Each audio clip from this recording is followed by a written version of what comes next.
ကမင်္ဂလာပါကျတော့ဒီနေ့ကတော့ကျွန်တော်တို့ဒါ12လပိုင်း12ရက်နေ့ဖြစ်ပါတယ်ထူးထူးခြားခြားနေထူးနေ့မြတ်လေးတစ်ခုပေါ့အားကြောင့်ထူးခြားတဲ့နေ့ဆိုလဲဆိုရင်ကျွန်တော်တို့လှူဒန်းပေးနေတဲ့ဇေယျာသီရိမြို့နယ်ဒါရွှေဘေးကျေးရွာက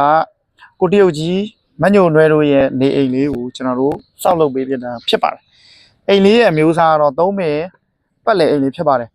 အားလုံးကကျွန်တော်တို့တစ်တွေနဲ့ကြည့်ကျွန်တော်တို့ဦးစားပေးစောက်ပေးထားတာဖြစ်တယ်မိုးတန်လေးတန်နှင်းတန်ခံနိုင်အောင်လို့ကျွန်တော်တို့စောက်လုပ်ပေးထားဖြစ်ပါတယ်ဒီရွာကစင်သေးချောင်းပေးမှာရှိတဲ့ရွာဖြစ်တဲ့ရေတက်လာလို့ရှိရင်ကျွန်တော်တို့ဒီလိုအမြင့်ပိုင်းလေးတွေရေလွတ်အောင်လို့ကျွန်တော်တို့ဖန်တီးစောက်လုပ်ပေးထားဖြစ်ပါတယ်အဲ့တော့အခုအိမ်လေးကတော့ဒီနေ့ဆိုရင်ကျွန်တော်တို့6ရက်တိကျွန်တော်တို့စောက်လုပ်ခဲ့တယ်ဒီနေ့မှာပြီးသွားပြီအဲ့တော့ကိုတရုတ်ကြီးနဲ့မညွန့်လွယ်တို့မိသားစုထံကိုအိမ်လေးအနံပေးမှာဖြစ်ပါတယ်ကိုတရုတ်ကြီးရဲ့အနေထားလေးဘာကြောင့်စောက်ပေးဖြစ်တာလဲကျွန်တော်ပြောပြမယ်ကျွန်တော်ပြောရမှာနည်းနည်းအားတော့နားတယ်ဒါပေမဲ့ illusion လူမတွေသိအောင်လို့ကျွန်တော်ပြောရမယ်ကိုတို့ကြီးကကျွန်တော်တို့ဒါမိသားစုဝမ်းသာရေးအတွက်စူးစမ်းပြီးလောက်ကန်ရှောက်ပွင့်အိမ်တော်ဦးစီးတောင်းဝင်ကိုကြည်ဝင်တဲ့လူတစ်ယောက်ဖြစ်တယ်အခက်မသိလို့ကျွန်တော်တို့ဒီအပင်မော်တွေပါတယ်တက်ပြီးတော့မှမိသားစုလုပ်ကြည့်ရအပင်မော်ကနေပြုတ်ကြပြီးတော့မှစတီယိုထည့်ထားဟုတ်တယ်နော်ကိုကြီးဟုတ်စတီယိုထည့်ထားအဲ့တော့နောက်ပိုင်းကာလကြာရှည်2နှစ်3နှစ်ကြာတဲ့အထိဒီယောဂဒီထန်ရာကမပြောက်ကင်းတဲ့အတွက်အခုချိန်ထိကိုလေးကြီးရဲ့အနေထားလေးကဒါမျိုးဖြစ်နေတယ်မိသားစုတာဝန်တွေကိုအမညွနှွေရနေပြီးတော့မှတာဝန်ယူပြီးတော့ကြိုးစားပြီးတော့မှဖြည့်ရှင်းနေရတယ်စောင့်ဝင်နေတယ်အဲ့တော့အိမ်လေးအတွက်ကိုခရုမဆိုင်နိုင်ဘူးအဲ့တော့ပြီးရင်အမအိမ်လေးကိုကျွန်တော်ဒီပုံစံလေးပေါ့နော်အဲ့ဒီပုံစံလေးကိုကျွန်တော်အဲ့ပုံစံလေးကနေပြီးတော့မှဒီပုံစံလေးဖြစ်အောင်ကျွန်တော်တို့ကြိုးစားပြီးတော့မှအလူရှင်တွေရှိတ်ဆက်ပြီးတိဆောက်ထားတယ်အဲ့တော့ဝမ်းသာပီတိစကားလေးချက်လောက်ပြောပါအောင်ကိုကြီးဒုတိယအနေနဲ့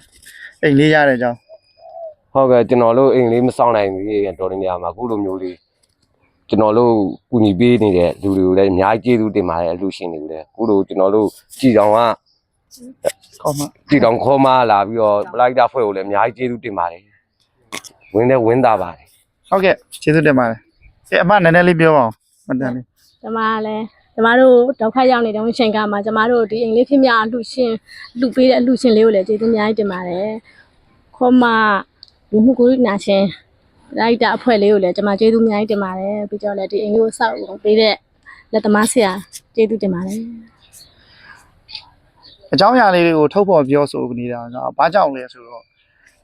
လှူဒန်းထားတဲ့လူရှင်လူမတွေကိုလည်းပီတိဒီစကားသံလေးတွေကိုပီတိရစေခြင်းနဲ့အလှူတစ်ခုဆိုတာကလှူဒန်းပြီးုံနဲ့ကျွန်တော်တို့မပြီးပါဘူး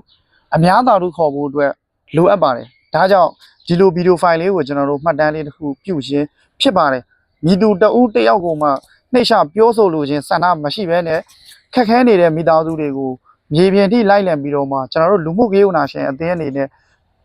ငလင်ဘေးရေဘေးနဲ့အခက်ခဲဖြစ်တဲ့မိဘနေထိုင်မှုကင်းမဲ့နေတဲ့မိသားစုတွေကိုကျွန်တော်တို့တွေအိမ်လေးတွေစောက်လုပ်လှူဒန်းပေးနေရဆိုလို့ရှိရင်ဒီအိမ်နဲ့ဆိုလို့ရှိရင်ကျွန်တော်တို့အိမ်အလုံး20ကျော်သွားပါပြီ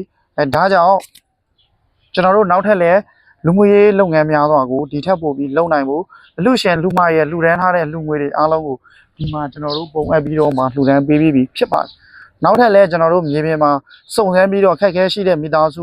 ဒီအိမ်တွေရှိသေးတယ်ဆိုရင်အလူရှင်တွေနဲ့ချိတ်ဆက်ပြီးတော့ကျွန်တော်တို့အကျိုးဆောင်ပေးအောင်ကျေးဇူးတင်ပါတယ်လူမှုရေးဝန်ရှင်အသင်းဖြစ်ပါတယ်โอเค